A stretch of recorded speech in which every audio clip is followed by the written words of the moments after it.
And today we are in Yanam. We are on our way from Machilipatnam all the way to Vizag or Visakhapatnam. There's a lot of Patnams going on over here. I love Yanam. It's also called French Yanam, and it's a part of the Union Territory of Pondicherry, which just by sheer coincidence happens to be one state and more than 800 kilometers away. But it's a part of Pondicherry. And as India struggled against the British to throw them out in 1947, the people of these Union Territories of Pondicherry, Yanam and a couple of others fought to keep the French over here. Why? Because the French were good at governance. And they make good croissants and breads and pastries. Absolutely. In fact, the French are loved so much in this area that they're making a copy of the Eiffel Tower just to the back over there somewhere. It's called Tour Eiffel in France. Yes. It's a statue of Jesus Christ, not Eiffel Tower. That's true. This is the statue of Jesus Christ. It's a copy of Jesus Christ, the Redeemer, that stands overlooking the city of Rio in Brazil.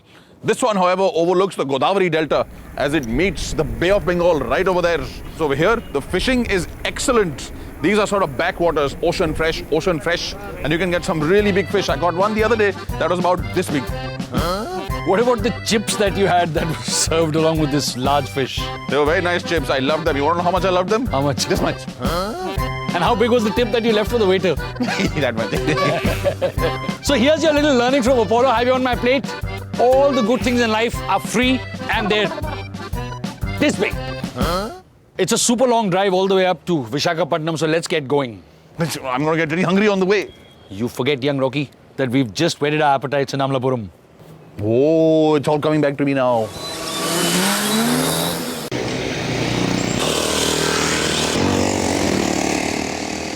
What we whetted our appetites with for the journey up ahead is this prawn, fish and chicken pickle.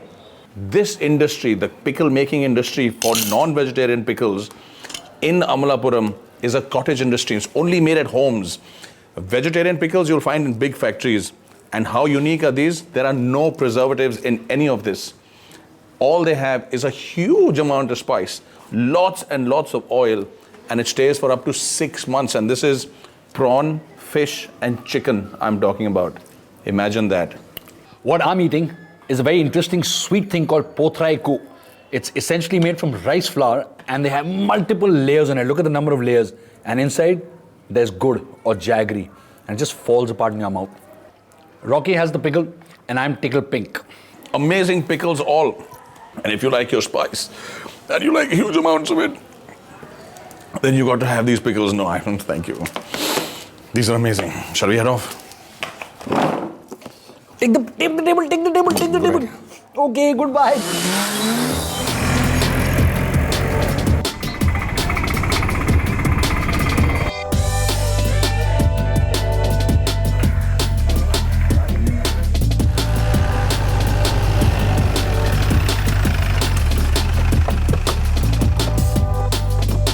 When your Jeevan ki kashti is khawing hichkole on the high seas, remember that solace is nearby. When you're adrift in an ocean, don't worry because God is always close. Because in this case, he's on a boat and despair will always sink and hope, it always floats. Wow. In Yanam, we're at the Nagur Mera Sahib Jhanda Prayer Hall or Dargah. And what better place to seek blessings from coast to coast? Then this boat with the number 786 written in front. Seek and thou shalt find blessings wherever you may be, whether you are on land or on the high sea.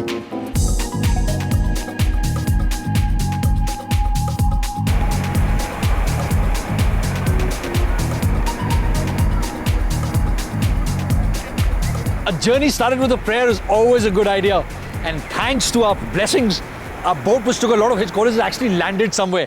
And because there's no habitation here, I claim conqueror's privileges. I call this Rushikonda Beach and I call this beautiful city Visakhapatnam. Excellent. And if you're going to have a cola, you might as well have a hitch cola because that's the best one to have. Oh, fellow devout traveler, we've found land. Now let's pray for food. Come on. After you, please. Please, no. It's your conquered land. You go first. Suddenly there's a lot of people on my conquered land.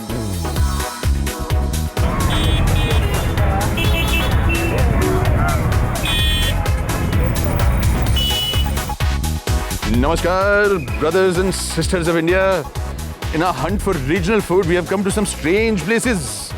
This is one of the strangest places that we have come to because it's a fancy hotel. Don't be fooled by the really magnificent structure and our formal clothing. This place that we're going to go to, Dharani, in the hotel Daspala, lets in all sorts of people. Yes. If you come to the Jagdamba Center in Visakhapatnam, there is a legendary thali, supposed to be a good representation of the Andhra thali, which is what we're here to try. So even if you're cheap like us, you can come here and eat. I wonder why they named so many towns after Mr. Patnam. Name 3. Visakhapatnam, Machilipatnam, and if you can name the third one, write it to us at yummy@ntvgoodtimes.com, because where there is one Patnam, there are sure to be more.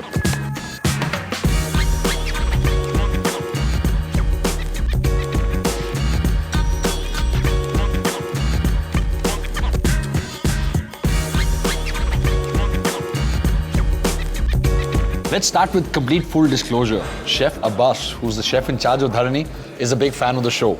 So this thali is even more special than a thali that most people would get. Puli hora, puli hora. That is this tamarind rice. Pulusu is tamarind, of course, and puli hora. Puli means the tamarind, and it's gone into making this delicious rice. It's got peanuts, it's got dried chilies which have been fried up, it's got green chilies, it's spicy, it's tangy, it's hot, it's magnificent, and I love it already. What really works for me already on this thali is 2 things. The fried bhendi and this, the ulavacharu, which has to be one of the defining tastes of food in Andhra Pradesh.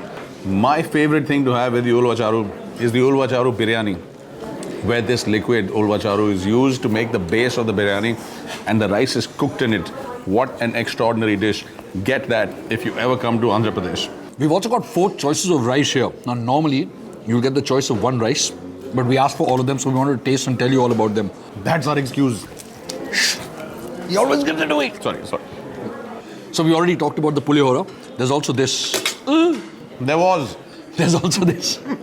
The coconut rice, which the chef tells us where he actually grates the fresh coconut in and he cooks it along with the rice, which is quite unusual. And this, the green rice, which is made with curry pattas or flavored with them. One of the reasons why the food here is very good, and I've only eaten 3 things and I can tell you it's very good, is because all the spices are ground by hand. When you slow it down, you put a little bit more love in it. And love is what it's all about.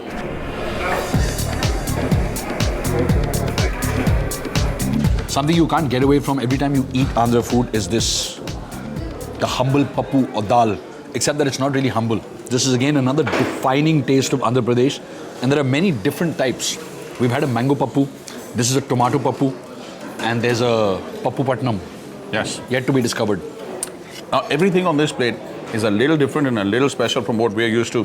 This, for example, is the bendakaya, the bhendi, and it's got coconut, which is very special, gives it a really nice texture of soft crunchiness, and cardamom.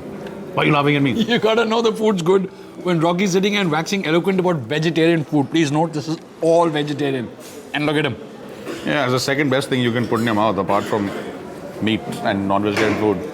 You get standard vadas, you get the corn vada, and you get this perennial favorite, the rasam.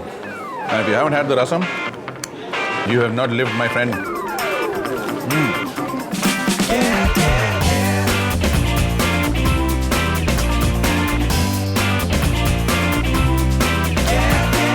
The dahi has come. The yogurt is traditionally eaten at the end of the meal. It's a subtle hint that some of us should stop talking and start eating more food. And while we're doing that, we're going to give you Rocky and Mayur's report card. Rocky, taste. 8. Agreed, 8. Ambience. Very nice. 8. Agreed. How about the service? Fabulous. 9. 9, and value for money? I'll give it an 8. I'll give it an 8 as well.